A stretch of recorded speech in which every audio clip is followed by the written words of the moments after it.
আজকে দেখাচ্ছি বেগুনের দারুণ মজার ভাজি রেসিপি। আমরা প্রথমে এখানে 1 চামচ মরিচের গুঁড়া, আধা চামচ হলুদ গুঁড়া, আধা চামচ ধনিয়া গুঁড়া, আধা চামচ জিরা গুঁড়া, আধা চামচ লবণ, আধা চামচ আদা বাটা, আধা চামচ রসুন বাটা দিয়ে অল্প পরিমাণ পানি দিয়ে আমরা মশলাটা খুব ভালো করে মাখিয়ে নেওয়ার পরে এই মশলাটা এভাবে ডলে এভাবে কেটে রাখা বেগুনের মধ্যে আমরা ঢুকিয়ে দিব যেন ভালো করে মশলাটা বেগুনের গায়ে লেগে যায়। দেখুন আমি কত সুন্দর করে কেটেছি, এক পাশ আমি পুরো কাটি না, অন্য পাশে কেটে এরা একটা ফুলের মতো তৈরি করেছি। আপনারা এভাবে কেটে নেবেন, তাহলে খেতে এবং দেখতে অসাধারণ লাগে।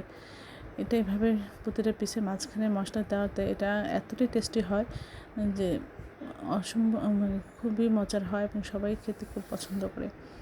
এই ধরনের সুন্দর সুন্দর নিত্য নতুন ভিডিও পাওয়ার জন্য আমার চ্যানেলটি লাইক এবং শেয়ার দেবেন, সাবস্ক্রাইব করবেন এবং প্রিয়জনকে বেশি বেশি করে শেয়ার দেবেন। আমার চ্যানেলে সব রকমের রান্নার রেসিপি রয়েছে, আশা করি দেখবেন। আর এই রেসিপিটা একবার হলে বাসায় ট্রাই করবেন এবং প্রিয়জনকে মজা করে ভাজি করে